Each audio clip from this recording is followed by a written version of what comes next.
On the 5th of June 2020, thousands of Malians went to the streets of Bamako to protest corruption and to criticize poor socioeconomic conditions and continued violence. They also demanded former President Ibrahim Boubacar Keita's resignation. The movement was led by Mahmoud Diko, a Malian Salafi imam who was the chair of the High Islamic Council of Mali, as a response to the Constitutional Court's decision to overturn the election results in a way that would allow members of Keita's party to remain in office. Since then, a new coup d'etat prevailed, and today the country is led by the military. But protests came at a moment when Mali was facing several threats. In 2012, right after the Arab Spring, civil war started unfolding in the country. Various coups d'etat were organized, while armed groups spread and got access to weapons originating from destabilized neighboring Libya. Extremist and terrorist groups linked to ISIS and Al-Qaeda have been building capacities since then, and they are taking advantage of the current unrest to cause more disturbance and violence. By extension, violence has spread to neighboring countries such as Burkina Faso and Niger.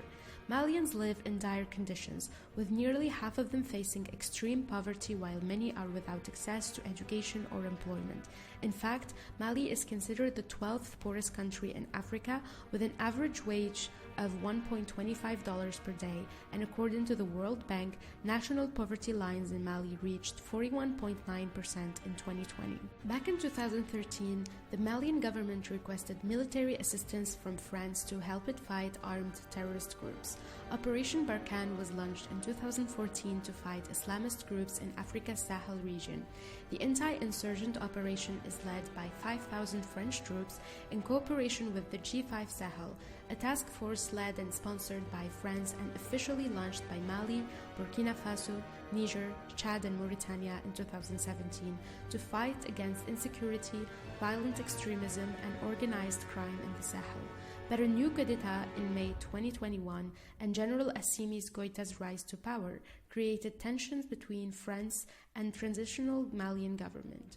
A month later, President Emmanuel Macron announced that some French military bases would be closed and that the number of troops deployed in the sub-region would be reduced because of France's inabilities to work with the national governments in the Sahel region.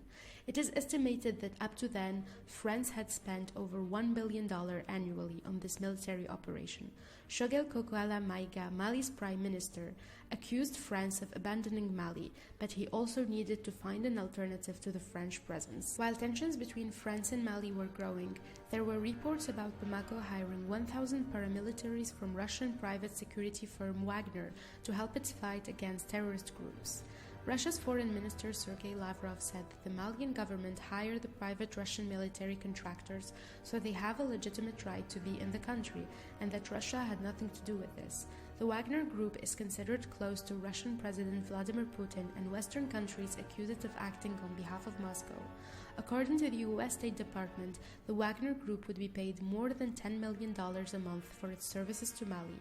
But this presence of mercenaries in Mali could also jeopardize the country's access to financial support from international partners and organizations, as well as its participation to military training missions that benefit the Malian army.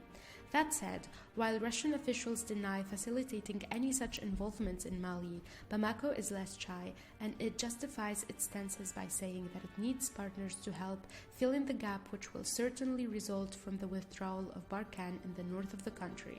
After Goïta's promise to hold elections in February of this year, he proposed to stay in power until 2025 before staging elections.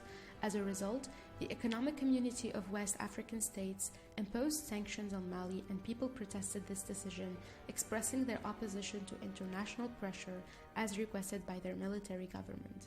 The sanctions backed by France, the US, and the EU include closing Mali's borders, imposing a trade embargo, halting financial aid to Mali, and freezing the country's assets at the Central Bank of West African States.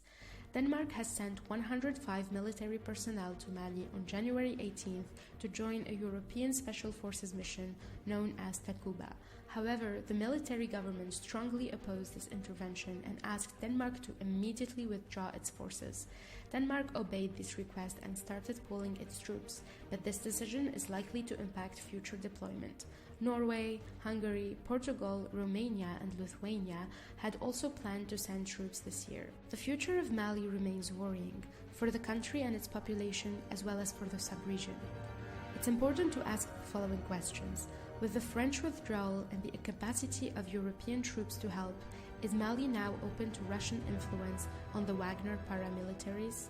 And are there any means left for the international community so that it can have its say and have an impact on the transitional government in Mali? Will elections be held anytime soon? And if so, is a peaceful transition to democracy really possible?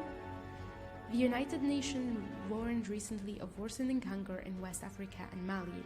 In this context, how can Mali manage both a war on terror and a war on hunger? Or is it that one will necessarily prevail over the other? Finally, while sanctions are deemed important as means of pressure, they also happen to have dire consequences for the population. In this context, with people blaming responsibility on the international community, can we really be sure that the government will surrender to international pressure? All questions that are important to answer because they really condition the future of Mali and the impact of events on the whole sub-region.